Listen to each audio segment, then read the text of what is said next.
possible to answer in a manner that reflects, I would say, traditional analysis derived from classic political science. Because to talk about the mood in Washington, what is Washington? Washington, D.C. is the seat of government. The seat of government, of course, is the executive branch and the legislative branch, but the seat of government is also the various departments, organizations, administrations, and then the foundation of the foundational infrastructure that sustains government. We can call it whatever we want, the deep state, but the permanent bureaucracy, supported by academia, supported by various economic institutions. I mean, we always talk about the lobbyists in Washington, D.C. That's part of the seat of government. It's the heartbeat of America. It's where policy is made in America, and there are processes involved in the making of policy. Just to speak about lobbying, the way lobbyists work, to infiltrate ideas into government, into the various deliberative bodies of government, both those established by law and those that aren't. Don't think that when a bunch of executives get together over lunch to talk about what the policy should be about X, Y, and Z, that may not be established by Congress, but that is as much as powerful as any congressional deliberative body, because those people then influence lobbyists who go to Congress and the money that flows and things like this. What I'm trying to say is that's how one normally would evaluate what's happening. That question, what's happening in Washington, D.C.? To attack that problem, I would take apart Washington, D.C. and then filter it through the specific policies you're asking about. How is Iran policy made today? Well, it's not made in the traditional manner that Iran policy should be made. For instance, there should be, a directive from the president that's filtered down through the National Security Advisor that's then farmed out to the various, departments or agencies, who will then act on that by creating committees, both internal to their agency and committees of an interagency basis that are formed based upon the directive to solve a specific problem. They will then send taskers out. Some of these taskers involve getting economic information. Some involve getting intelligence information, other sources of information. They will inform themselves. They will hold consultations. They bring in people. I've been brought into many deliberative bodies within the interagency process over time to give testimony, to answer questions, so that they can again empower themselves with knowledge and information to come up with answers to the problem set directed for them to resolve, and they'll work together and come up with a consensus that'll be fed through the president using the processes of government. Congress will be informed. There will be consultation between the executive and the legislative to make sure there's a balance, and then policy will be made. And then when policy is made, everybody goes, when the president says, execute X, Y, and Z, everybody goes, they know what it is because they said, we were involved in the making of that policy. So when you say, what's going on in Washington, generally we would just say, how are people responding to actions that then can be compared to the objectives set by formal policy? What's going on in Washington, D.C.? That's not how it works today, Nima. It works today, the president wakes up and puts out a social media post. That's policy. Staffers no longer attend interagency processes. Staffers wait, they're like a fire brigade, wait for an arsonist to set a fire. And the president is the arsonist. The fire is a social media post. And he'll say something and people go, well, what do we do? Now they run around and you have people working cross purposes. Is the Treasury Department's sanctioning program coincides with the Department of Defense's, blockade program? Are the two coordinated, or are they just operating independent of one another? Because when the president says, in order to do this, we need certain sanctions to be lifted against Iranians, has that been filtered down to the Department of War now so that they can allow certain shipping to come through? No, there's just no coordination. They operate totally independent of one another. based upon what people think the president wants, based upon social media postings that haven't been sent through a deliberative process. So what's going on in Washington? Total chaos, total anarchy, total confusion. There is no Iran policy. There is no Iran policy. Because you can't call a day-to-day reactive reality policy. That's just panic. To have a staff member wake up in the morning waiting for a social media post so they can run out and deal with the problem as it emerges is not. What does this president want? I mean, one day we're told we're preparing for a massive strike. The next day we're told that we're lifting sanctions against 3 IRGC people. One day the president's working with Oman to, open up a shipping lane so he can say the Strait of Hormuz is open. The next day he's overreacting to an Omani collaboration with the Iranians about how that would actually be implemented, threatening to bomb Oman. Really? I mean, did you understand what I just said? One day we're going to be working with the Omanis, the next day we're going to be bombing the Omanis. What's happening in Washington, D.C.? Not a frickin' thing. Nothing's happening in Washington, D.C. because it self-negates. Because of the emotional instability of the madman who currently occupies the White House. That's what's happening in Washington, D.C. Now, let me take a step back, because I do believe, even though we have all of this madness, there are certain normative realities that have come into being. If it's just like anything, if you just take a step back and let nature do its thing, nature finds a balance. And I think what we're seeing right now, even though the president is stirring things up, we're finding a policy balance. And again, people can disagree. You may disagree. I don't care. I just say what I think anyways. I think there's a policy balance right now that are based upon certain realities. The reality for the United States is that we cannot. See, whenever people say there's airplanes flying around Iran and we may attack again, with what? With what? Did we magically grow missiles overnight?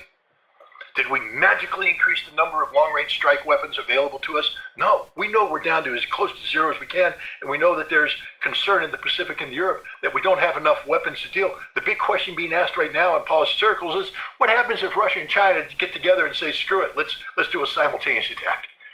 What happens if China says, we're taking Taiwan at the same time the Russians say we're taking the Baltics? Now, I think that's just irresponsible thinking, because neither China nor Russia thinks in those terms.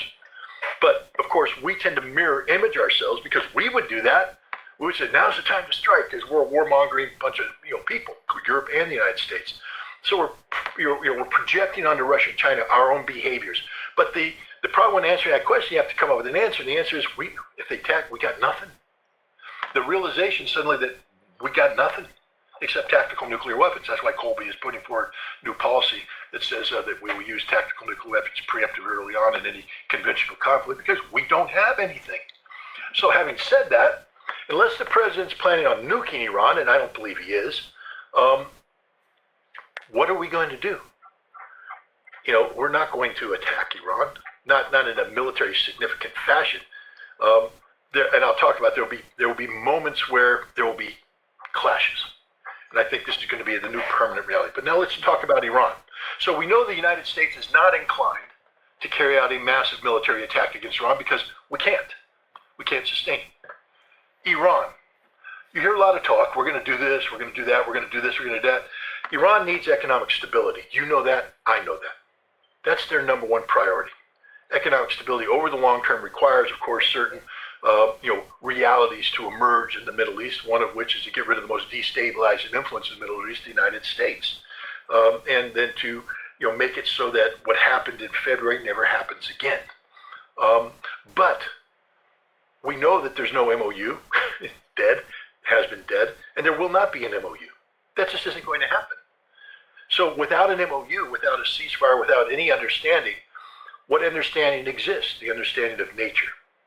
The balancing of America can't continue large-scale military operations against Iran. And Iran needs periods of stability to promote economic, activity, which is necessary for sustainment of national viability. And so what you see is that both sides have gravitated towards an understanding that avoids conflict. Now, because there is no formal agreement, and because this is sort of nebulous, you'll see them balancing into each other once in a while. They'll bounce. And when you see that bounce, you suddenly get a moment of conflict. Boom. Bombing this, bombing that, missiles here, missiles there, that self-terminate as they gravitate away from one another, back to the balance. And I think that's the situation we're in right now, where both the United States and Iran acknowledge that there will be no short-term solution. Hell, Iran doesn't even want to talk to Trump for 2 years. All right, so if Iran says that, do you honestly believe that Iran is looking for a 2-year war? No. Iran's looking for 2 years of relative stability to increase their military capabilities. As they said, we're building missiles every day, but also to increase their economic health. They need to rebuild. A lot of stuff was blown up. They need to rebuild it. It's tough to rebuild when you're getting blown up again. And the United States, while we may not be able to defeat Iran, we can blow a lot of things up. We've proven that. I don't think Iran's in the business of getting things blown up anymore. That doesn't mean they'll shy away from a fight, but I don't think Iran's saying, let's have another 2-month sustained bombing campaign where a whole bunch of our infrastructure gets destroyed. They're not looking for that. They're not looking to pick a fight with anybody. They will respond as needed when necessary. But in the meantime, I think we're looking at a period of time up to at least the midterms where you're not going to see a major escalation of violence. You're going to see a maintenance of the status quo, where the United States can proclaim a steel wall that doesn't stop anything. Iran can talk about the opening of the Strait of Hormuz, but it's really not open because it's not open until traffic is flowing through in a normative fashion. And as long as this conflict is there, there won't be normal rates of traffic. That's bad for Iran, by the way. Income generation, Iran generates income by having the Strait of Hormuz open, stuff getting to market. So do the Gulf Arab states. And so you're going to see just the laws of nature come into play where you're going to get some norms taking place, where things are going to get to an area where both sides are saying, this isn't perfect, but we can live with this. The United States can live with the perception of containment, and Iran can live with a modicum of economic growth. And you're going to be dealing with this, and they're going to collide every once in a while. Things are going to go boom. But this is what we're going to see for a matter of months. I think after the midterm elections, Donald Trump will, again, because we can't escalate, we don't have the ability to do so. I think at that point in time, Donald Trump becomes empowered, depending on the results, to begin the withdrawal from the Middle East, which I think is ultimately the direction we're going. I think Iran understands that. And therefore, what's that old saying? Never get in the way of the enemy when they're doing what you want them to do. And in the long-term strategic, I think the United States is looking for unplugging from the Middle East, not doubling down on stupid. And Iran is not going to get in the way. But because none of this exists in a formal agreement, no formal structure designed to keep the two sides apart, there will be a drifting. They will collide. There will be moments of violence, and then they'll drift back apart because that's the natural balance I think both sides are in right now.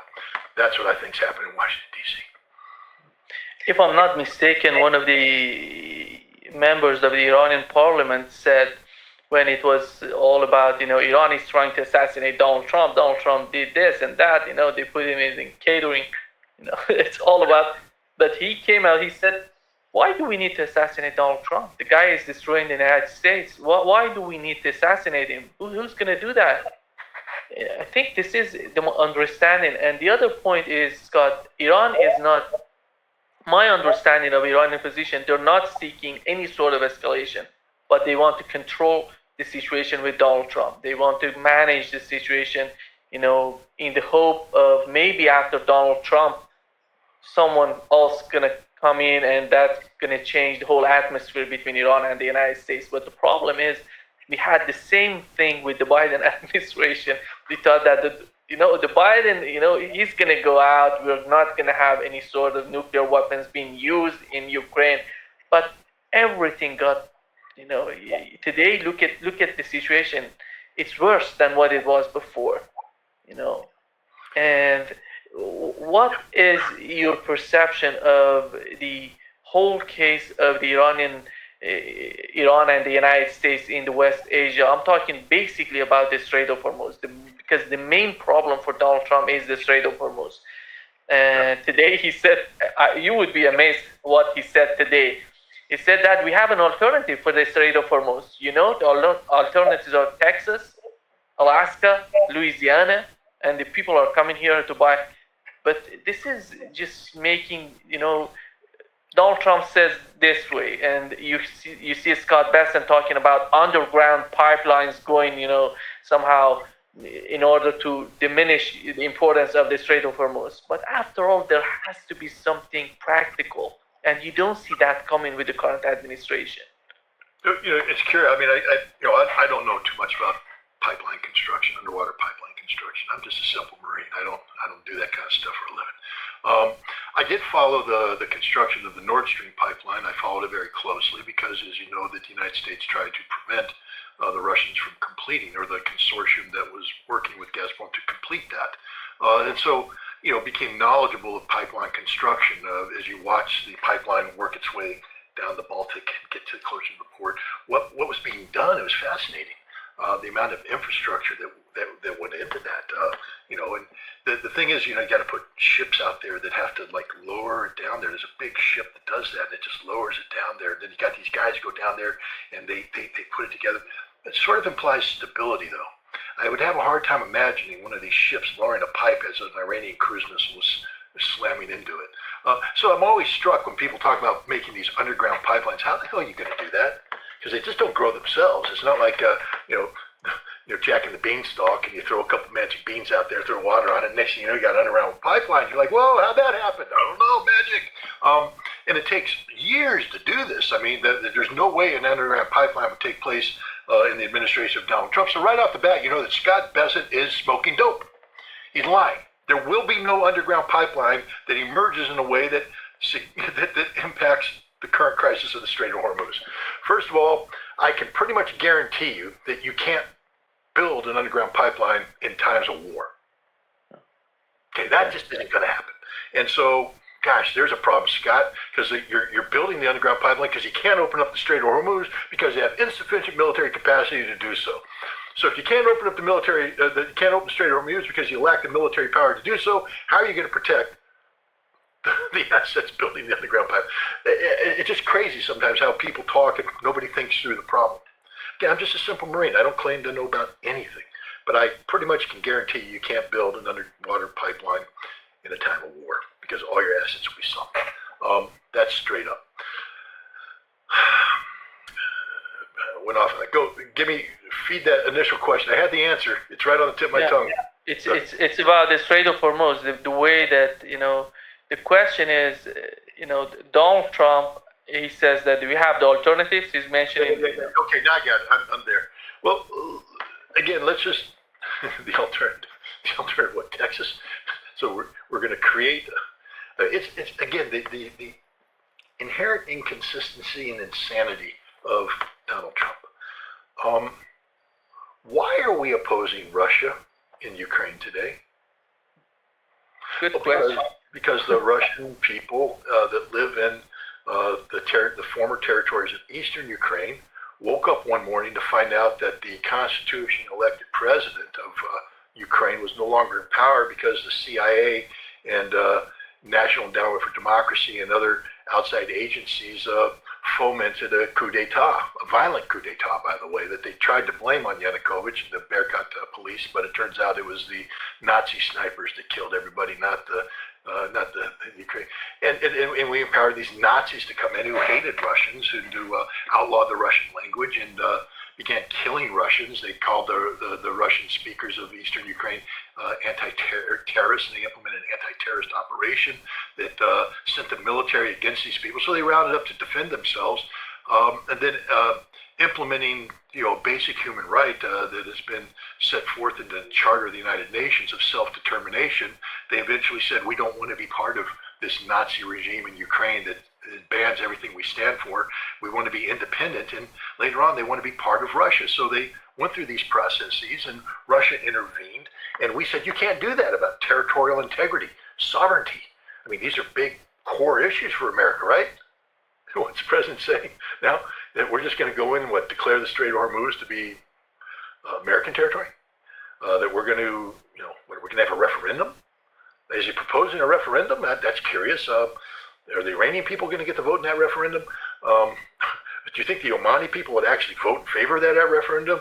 Qatar, the United Arab Emirates? The man's insane.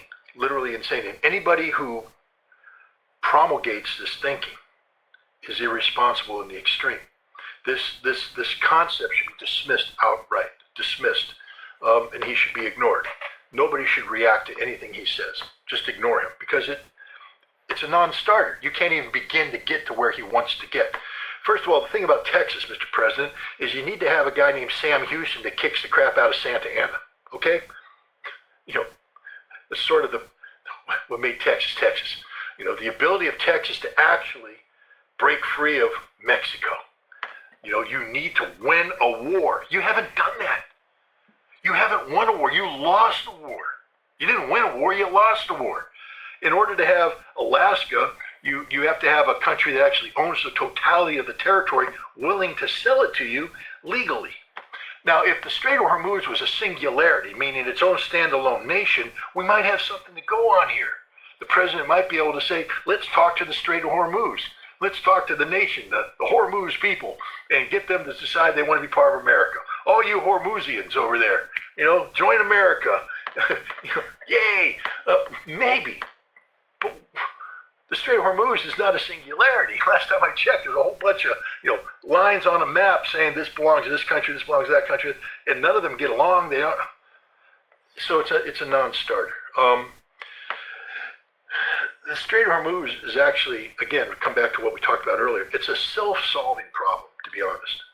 If I were advising the President of the United States, knowing that politically it's impossible for him to admit defeat, I would tell the United States Navy to prepare for a 2-year presence in the Arabian Sea, and we'll call it the Wall of Steel, Operation Wall of Steel. Now, we know it's not a Wall of Steel, but we're just going to call it the Operation Wall of Steel, and we're not going to talk about it. We're just going to say it's there. So every day the president can send out a thing that says, we're maintaining our blockade against Iran, 100% success. Never bring the debt. Don't talk about the details. Just say it. Maintaining our blockade of Iran, 100% success. So now we have a policy of the maintenance of the blockade of Iran.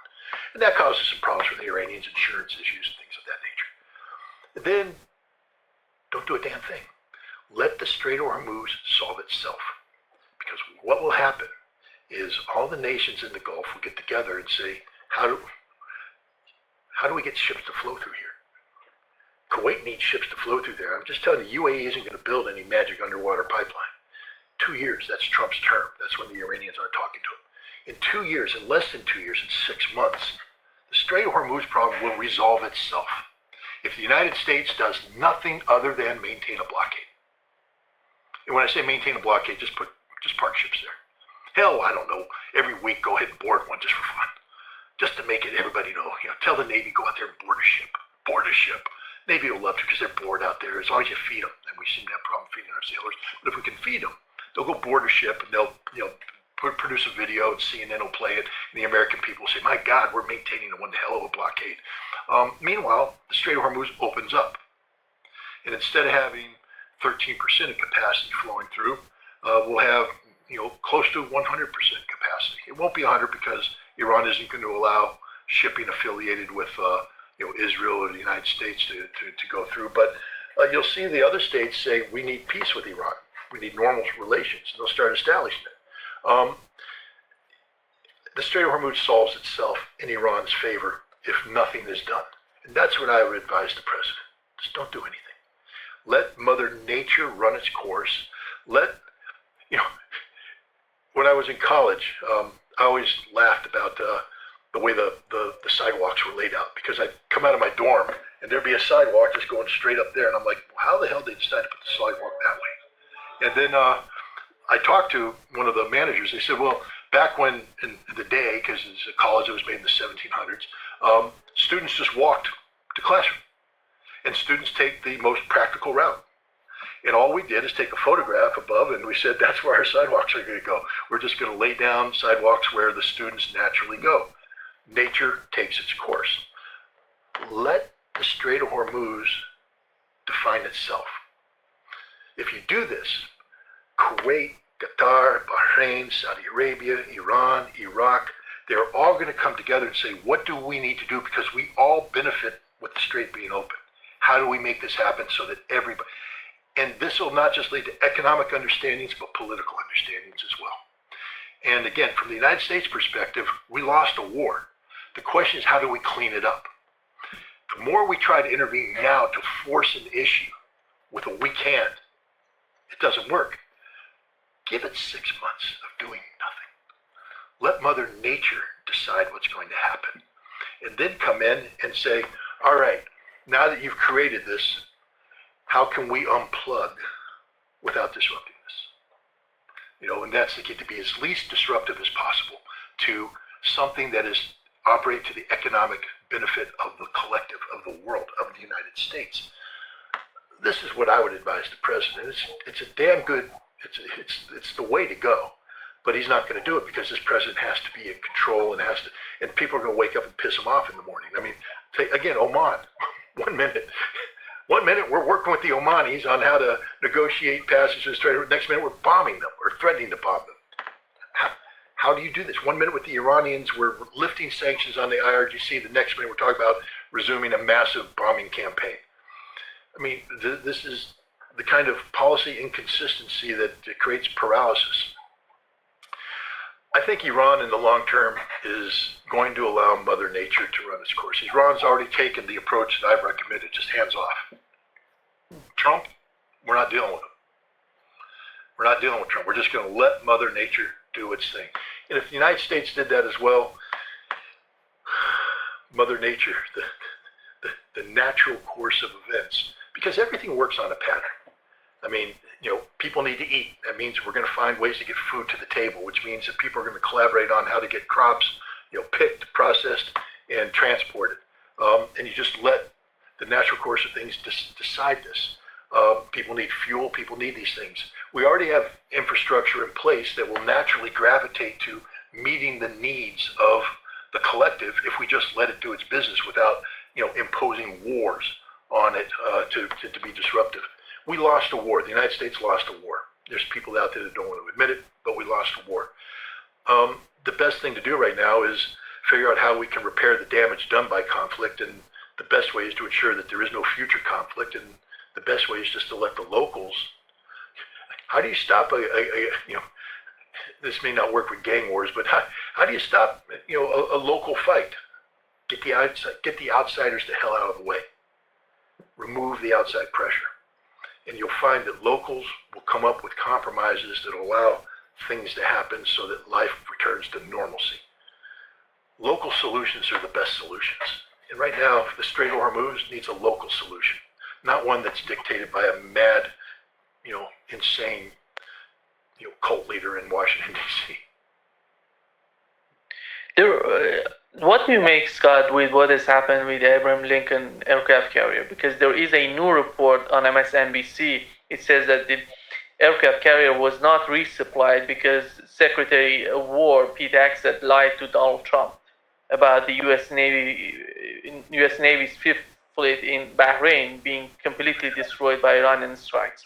But here's the thing, though. Let's just start with the basic evidence. Photographs have been put out there. I mean, people like Trita Parsi, you know who Trita Parsi is. He's promulgated photographs. Other people put out photographs. They're just straight up fabrications. You can't put a picture of a photo of a flap on an airplane with people writing things on the flap. I mean, obviously they've never been on board an aircraft carrier, understanding that the aircraft maintainers would never allow a plane to get that dirty to begin with. We clean our airplanes, believe it or not. But first of all, that wasn't on an aircraft carrier. That's not a carrier-borne airplane. That photo was taken on the ground. That's not a carrier-borne aircraft. So it's a fabrication. Which now you have to ask, what if people out there fabricating? There was a photo of a cafeteria. It's not on any aircraft carrier, any ship. You don't have cinder blocks and all this kind of crap. So we know that there's data being put out there that is supposed to be from concerned family members about what's going on to Abraham Lincoln. So right off the bat, we got a problem. Two, here's the collapse of that story. Where is Bahrain? Now, you're smart enough to know that Bahrain is north of the Strait of Hormuz, in the middle of the Persian Gulf. So let's say, hypothetically speaking, I had warehouses full of sustainment in Bahrain. And I got an aircraft carrier that's south of the Strait of Hormuz. How am I supposed to get that stuff to the aircraft carrier? Because it ain't coming north, and I ain't moving anything south. So already it's stupid. Because I'm telling you right now, Abraham Lincoln's sustainability was not linked to Bahrain in any way, shape, or form other than administratively through paperwork. That there are no warehouses full of tampons and food and things of that nature in Bahrain waiting to be transloaded onto the ship. So that's just a straight up lie. All right? There is a facility in I believe in the south of Saudi Arabia, where the Navy has built warehouses that are used. They can have aircraft fly in, load up, and fly out. And that may have been impacted by, threatened by Iranian missiles, although I didn't see any evidence of any Iranian missiles striking that. But they're trying to say that Bahrain got blown up. You couldn't use this facility because of missiles, so they went out to Diego Garcia. And, in Diego Garcia, the stuff was there, but it couldn't get to the ship. And I'm like, well, that's not true. We have ships that are designed to resupply. It doesn't take forever to recast one. We have them in the U.S. Navy. They may not be as many as we used to have, but God, it is an aircraft carrier in a combat zone, sort of like the number one support priority in the United States Navy. So the notion that we couldn't get a ship out there, and in worst case, what? I just get a whole bunch of the Greyhounds, the resupply planes, and I get 50 of them, and I just fly them in. Load them up, fly them in. They land, offload, take off, go back. Easy said, easy done. So there's a lot about this Abraham Lincoln story that just smells like 100% BS. Do you have morale problems on a ship that's been extended that long? Hell yeah. Could there be maintenance issues on board that ship? Yes, there could be. I'm not saying there are, because once I've seen a fabricated photograph, I become suspicious of all the videos I've seen. Remember, it's 5,000 plus, or thousands of people on that ship, and you're showing me 5 clogged toilets, and you want me to believe that that automatically translates to the totality of the ship? The entire story doesn't make any sense whatsoever. What I see are people trying to create it's information warfare. There are people who are against this war, and I'm on that side. I'm against the war too. But they're using this as an example to create dissension inside. Normally, you know me, I would not speak up in defense of the Trump administration or Pete Hegseth or the Department of War, Department of Navy. But the facts are the facts, and this Abraham Lincoln story just smells of a fabrication. I'm not saying there isn't morale problems. I think there are. I think you're going to, God forbid, when the data comes out, you're going to see a whole bunch of divorces coming out of this deployment because it was extended. People need to understand that when U.S. Navy in peacetime goes out on a deployment, things happen. Families relocate. People go to, children get put in schools. And again, because people don't want to be disruptive to families, if the ship goes out in the middle of a school year, the wife and the kids might actually move to mom and dad's place before the carrier deploys, so the kids can get started in a new school district. And then they're planning on staying for a certain period of time and then coming back, and plans are made. Budgets are done. And so the ship isn't, Daddy ain't home, and you can't come home now. So now you're stuck there for another semester because you can't, if Daddy does come home, you can't. And then the wife just says, screw it.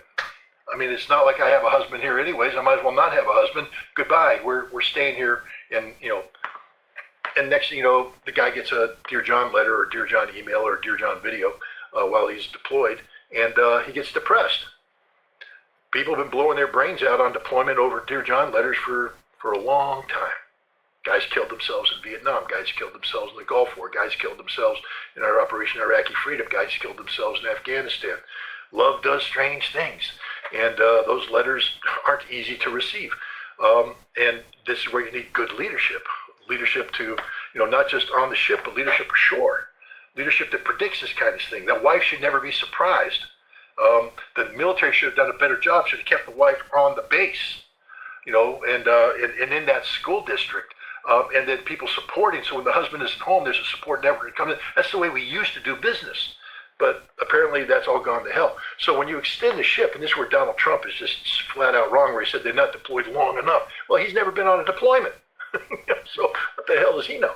But the point is, when you do stuff like this, when you mess with deployments, you mess with the lives of not just the sailors, but you mess with the lives of the families. And this has ramifications that impact morale. So I'm not sitting here saying that the issue of bad morale on board the Abraham Lincoln is fake. I think there are elements on the ship that are impacted. But I'll also tell you this, that an aircraft carrier is a unique weapons system. And it is a system. It has aircraft, but those aircraft are facilitated. The operation of the aircraft are facilitated by teams of sailors who are some of the most professional people in the world. This is their life. They launch airplanes, they recover airplanes, they maintain airplanes, and they load ammunition, and they're very proud of their work. And these aren't people that tend to wake up in the morning depressed. They tend to wake up whenever their shift is on and get out there and do their shift. They take pride in that. We launched aircraft, we recovered aircraft, we did this. And these people aren't, the idea that the Abraham Lincoln has a systemic morale problem is just absolute 100% crap. Because I've worked with squadrons, and I know these people. And yeah, the deployment is there, but this is a combat mission. And I'm just here to tell you, people may get upset about this, but the guys dropping the bombs don't give a damn who they're dropping bombs on. They were told to drop a bomb.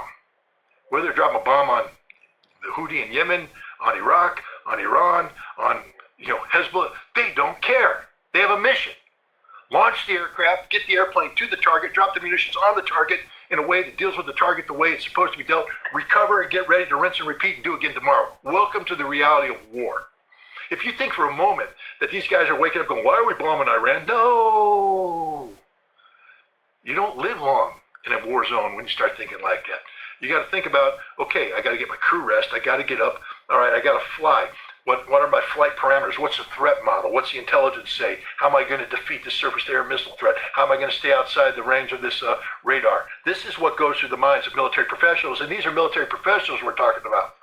And these guys are operating on a daily basis, on a sustained basis in a wartime situation.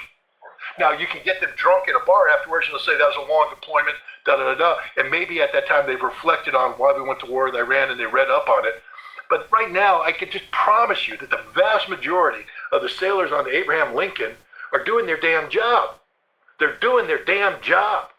They're not, these whimpering little babies.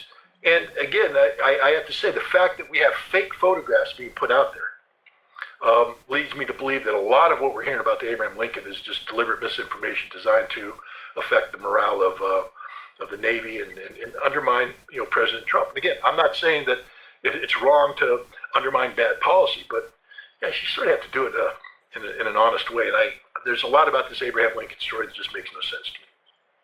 No.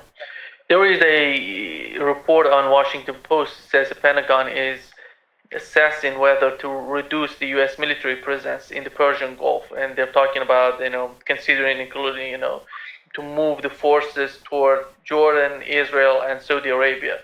And the question is, how far can they go? Because it's Saudi Arabia, it doesn't mean that they're going to get in away from the Iranian missiles, being the target of Iranian missiles. And how do you see the outcome of, or what has happened so far in the war, considering the American bases in the region? I'm sure that they're seriously thinking of what's going on and what they have to do in the near future. Well, we have two issues. One, we have a military issue, and the other one, we have a political problem. The military issue sort of solves itself. Until we have a peace with Iran, we can't reoccupy in a meaningful fashion the bases that have been largely destroyed by Iran. So now you have to ask yourself as a military guy, how do I accomplish my mission with reduced infrastructure? Where do I relocate my forces? And this is what's happening. We're pulling back to Jordan, to air bases in Jordan. We're pulling into Saudi Arabia, and we're pulling some assets into Israel, and we're pulling some assets into Europe. Crete, Cyprus, Bulgaria, Romania. We're moving in that direction. This is just a temporary thing, though, because then the question is, what is our military mission? Because and that is where politics comes into play. I believe that there's a recognition that we cannot sustain a conflict with Iran over time. And I also think that there's a recognition that the United States lacks the capacity to reorient the totality of its military infrastructure so that we could have the ability to project into the Middle East meaningful military power capable of solving the problems that we can't solve today, like seizure of the Strait of Hormuz, occupation of Iran's nuclear facilities, and the elimination of Iran's ballistic missile capabilities. We don't have a military solution to those problems, which means that it's irresponsible to say that that's now our military mission. I think the military mission will be redefined based upon strategic political objectives. And right now, the first strategic political objective is how do we get out of the Middle East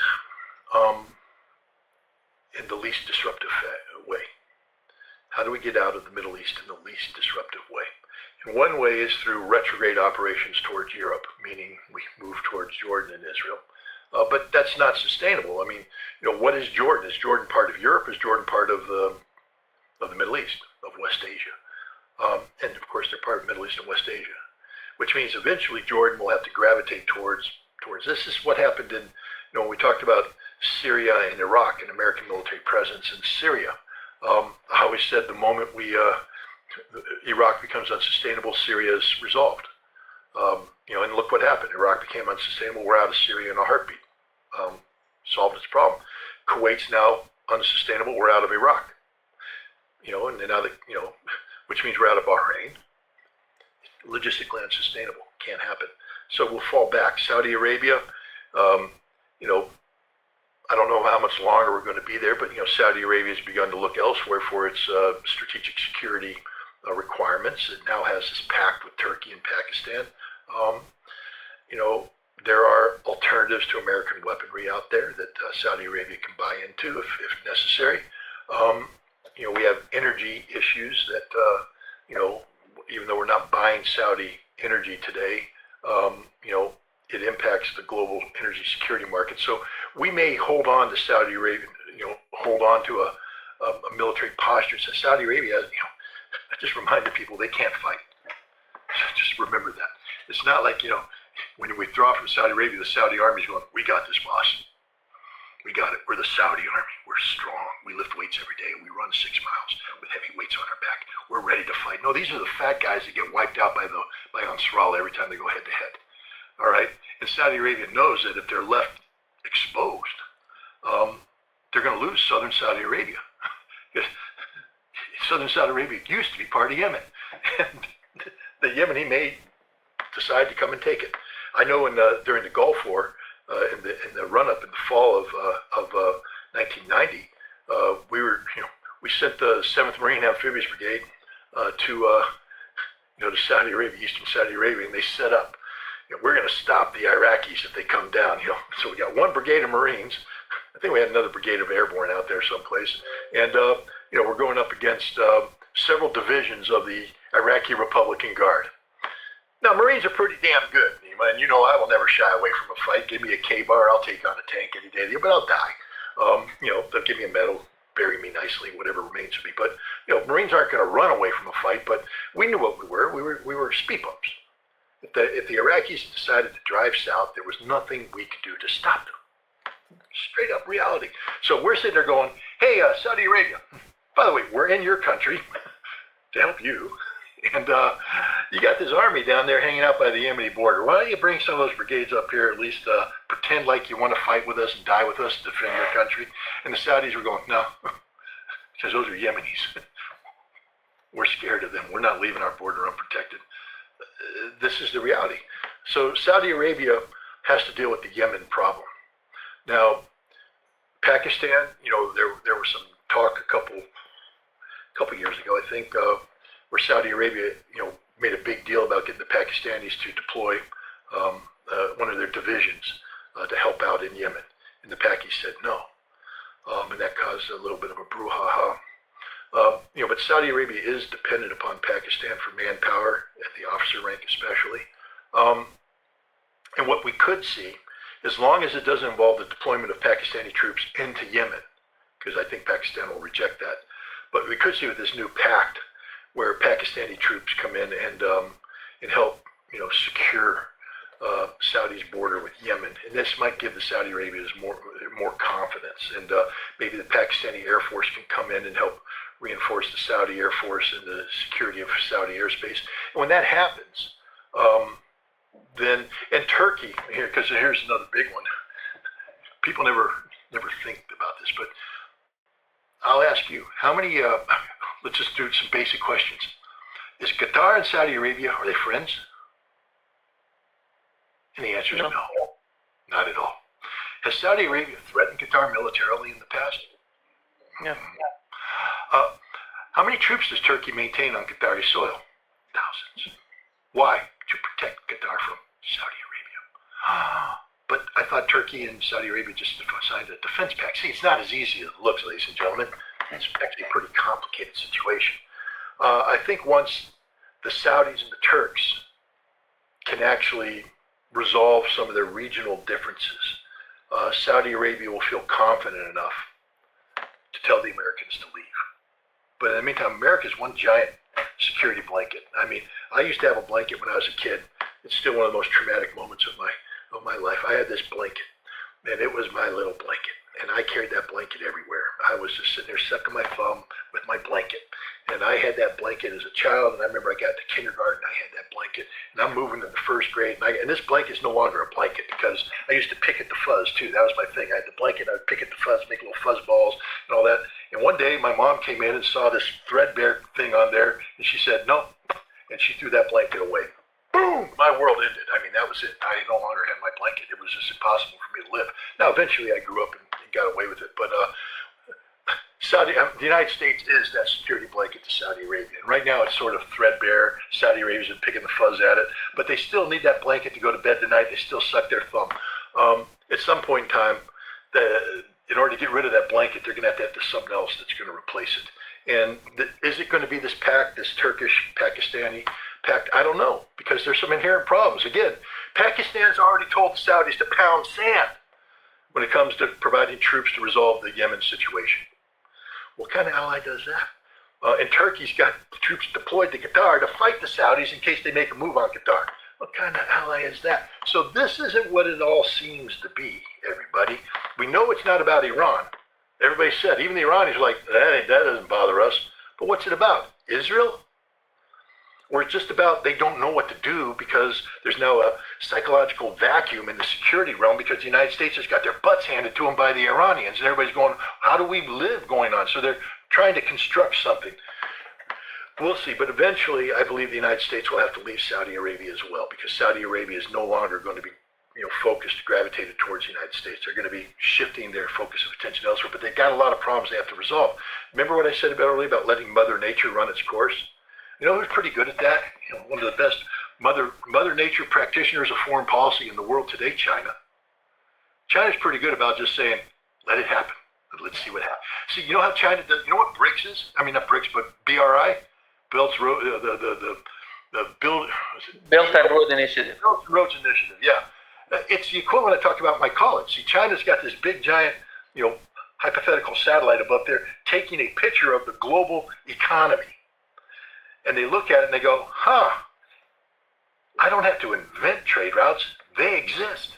I just need to take control of them. Build a port here, build a port there, connectivity, things flow through naturally. Why don't we do this? So if you take a look at Belt and Roads Initiative and look at how China has overlaid its thing, it's all done upon the natural flow of the global economy. China's not trying to force anything. China's just taking advantage of what exists and making it function even better. I mean, look what they just did. Nobody's talking about it too much, but China's set up this company now that is doing scheduled service from Chinese ports into Europe using the Northeast Passage around Russia. It 20 days, I think, is what it takes as opposed to 40 plus days. So it cut the time in half. Costs are lower. It's just the Chinese doing it better than anybody else.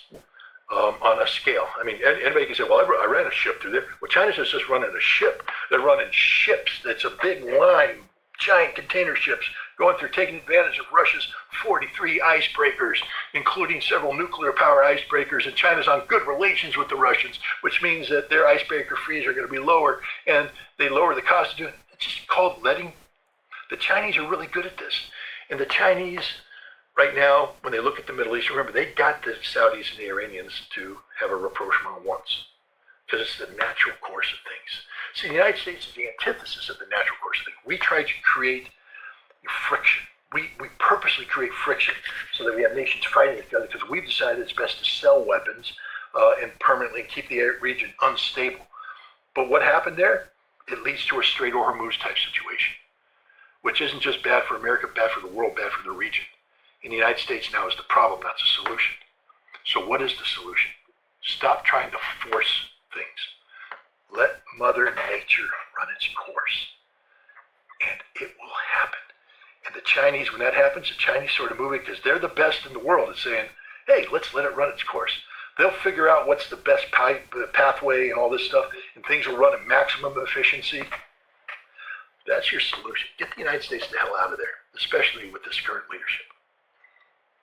Scott, you've mentioned the psychological vacuum. I think that perfectly fits this situation that Saudi Arabia is in right now. And the other point is those blankets that you've mentioned, it is American blanket or Turkish blanket, these blankets are not going to save them from the Yemeni attacks. This is the problem for Saudi Arabia. And just moments ago, before coming to this live, Yemen, they have published a new statement. It says that a blockade for a blockade. It says that your blockade, we're going to respond to your blockade with a blockade on you. And they said not a single Saudi, ship has passed through through the Bab al-Mandab, and they're going to continue that until this situation is going to come down or resolve. This is the problem that Saudi Arabia has created for itself, and nobody can resolve it for them. But Saudi Arabia. Yeah, exactly. Again,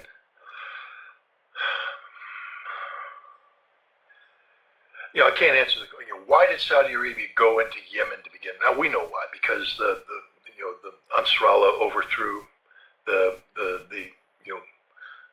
Yemeni government, which was a pro-Saudi government, and that's linked to policies that Saudi Arabia has been trying to impose itself on Yemen for years and all that stuff.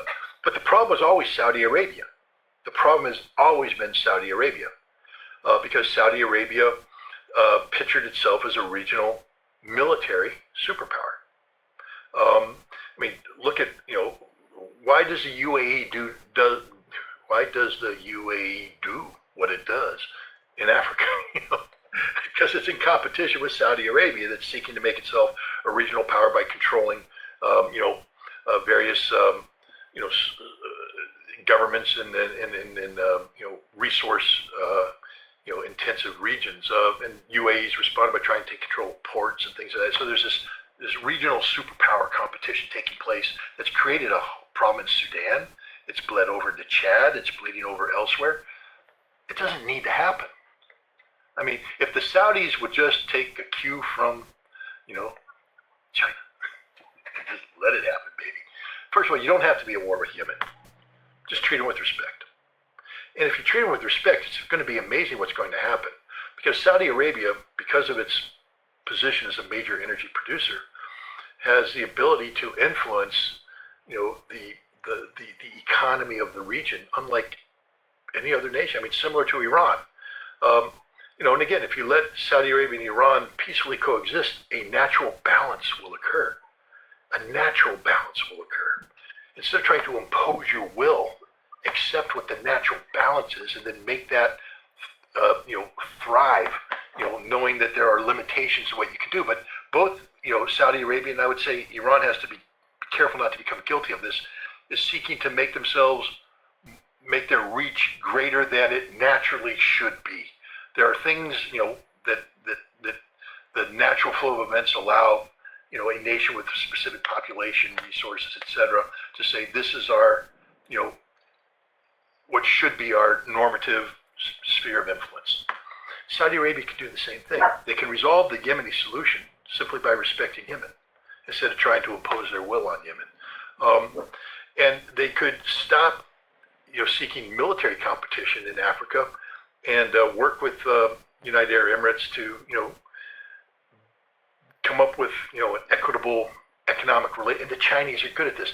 If people would just let the economy drive things, as opposed to trying to, bully your way in with weaponry. I mean, one of the problems with building the military is then you feel the temptation to use the military, and people spend more money on, economic development, infrastructure development, less money on the military, invested in diplomacy instead of, military academies.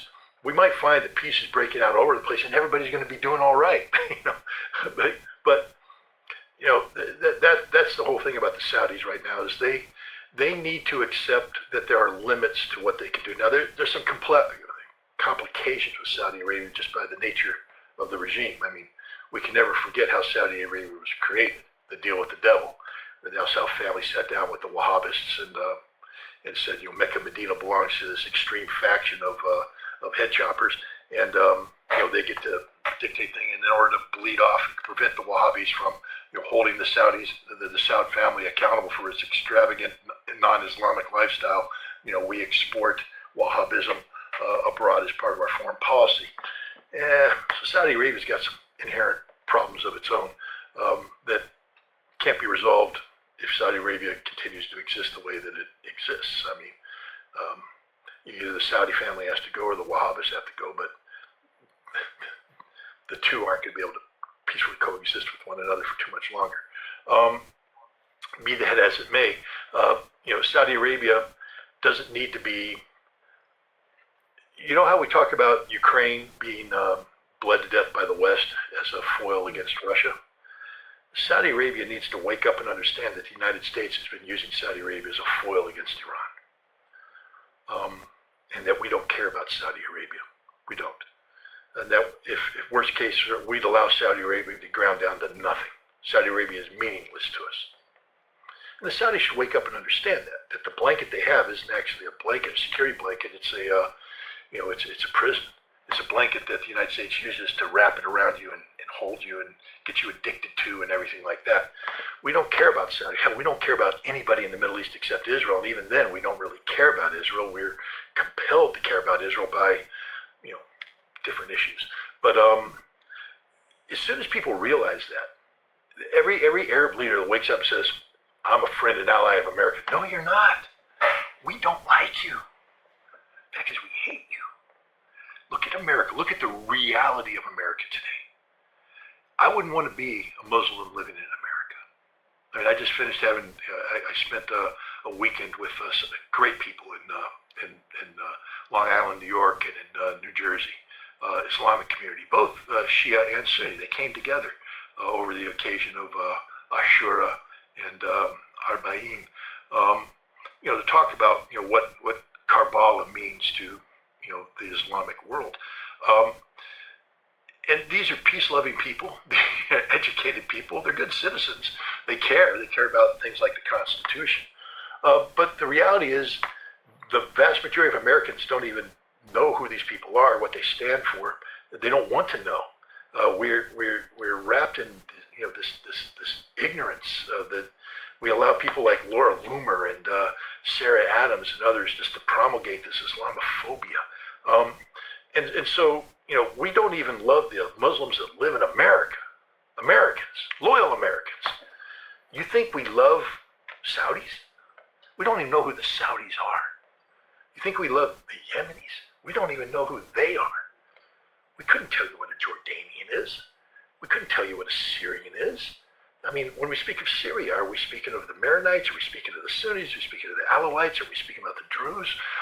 Most Americans, what? We can get up to Sinjar and talk about the Yazidis. What are you talking about?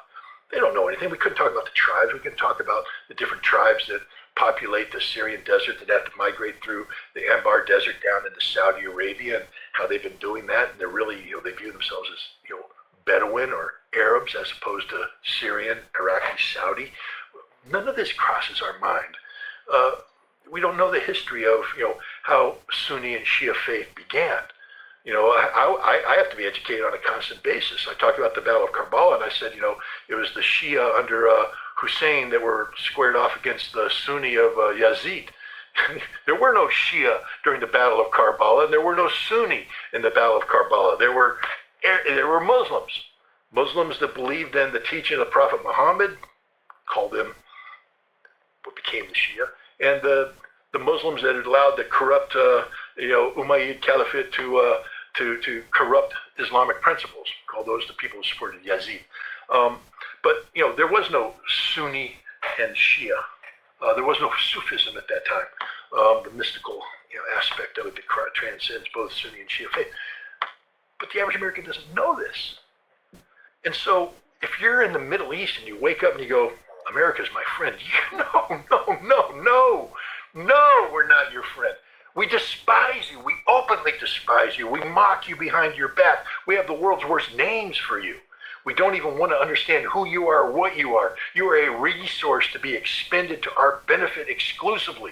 We want your energy and that's it. We want your energy on terms that are solely acceptable to us. We don't care about the price you pay, the sacrifice you make. We damn sure don't care about your women and children. We'll slaughter them in a heartbeat, and we've proven that. We've proven that.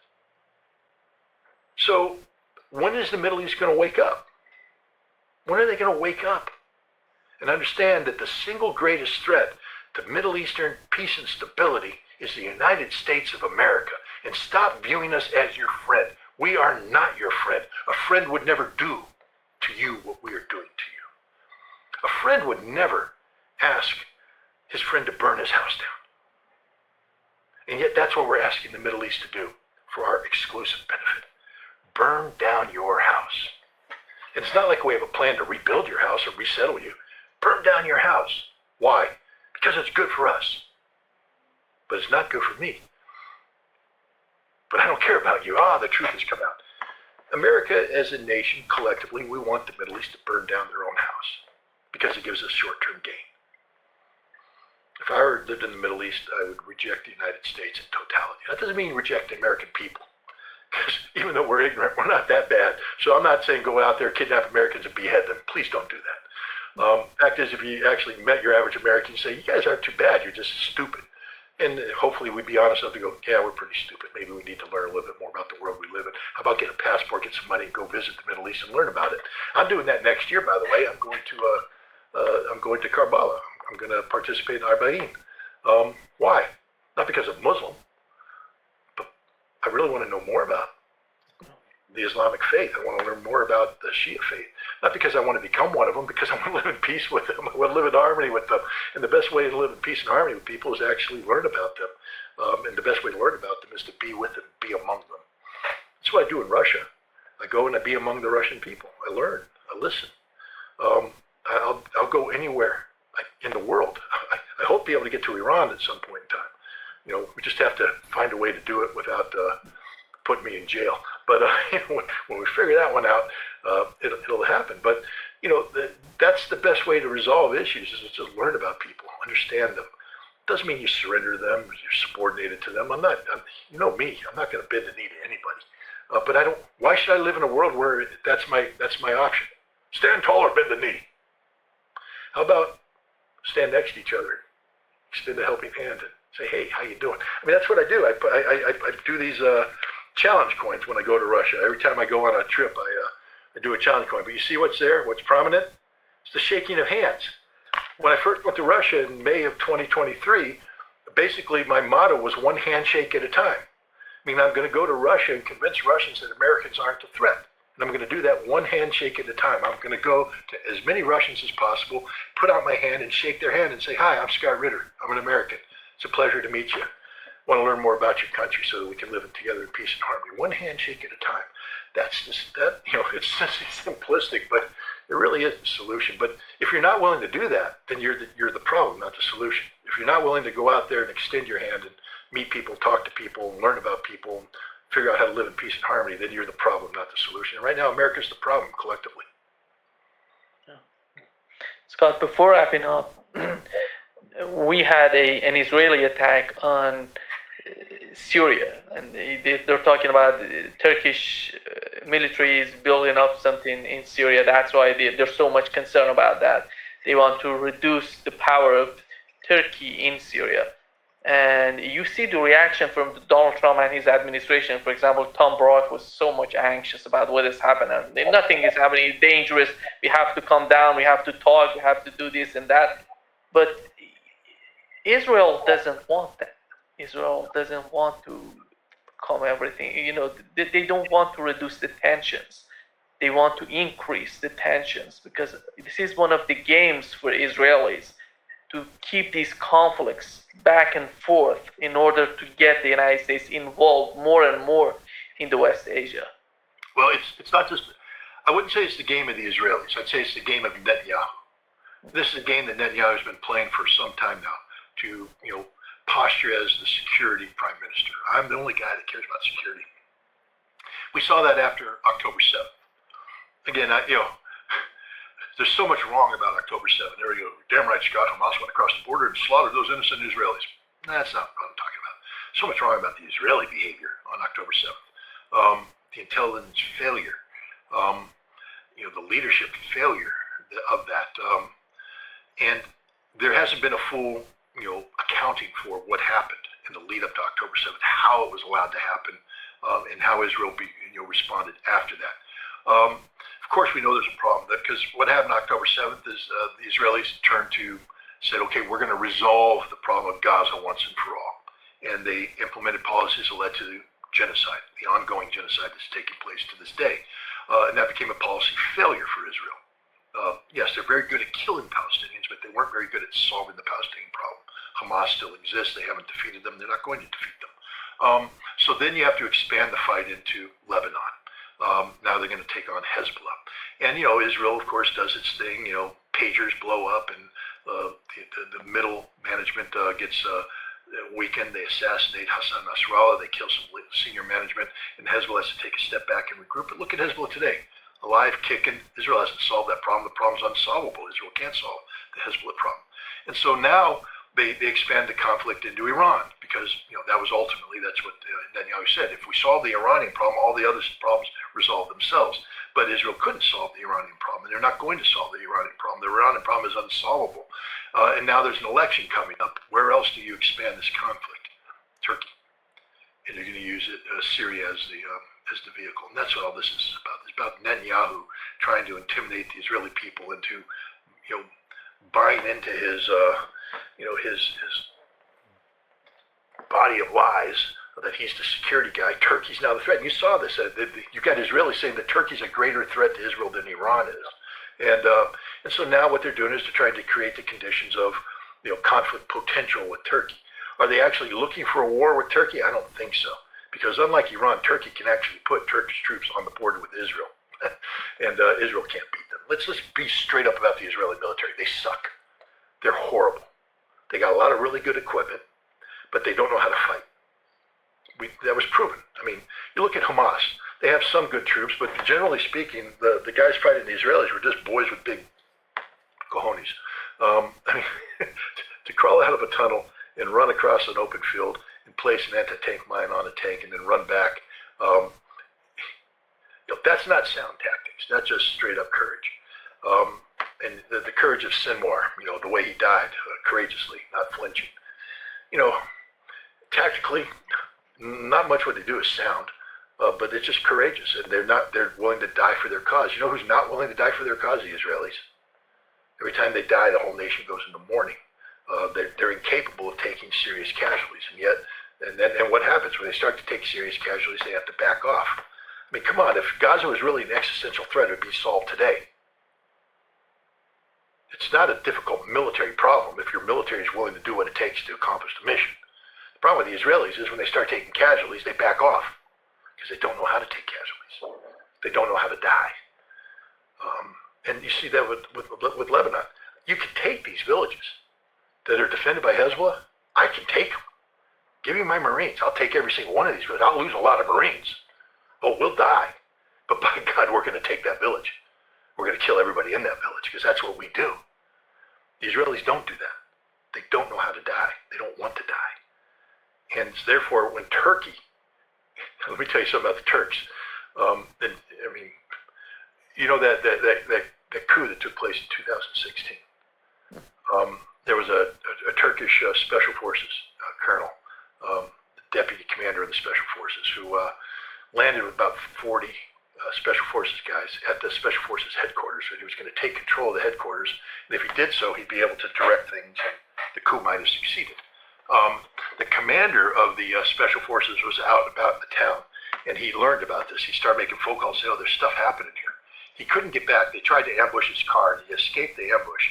But as he's going back, he calls the command post, the NCO on duty. And the NCO on duty, I can't remember his name. He was a sergeant major, experienced guy, fought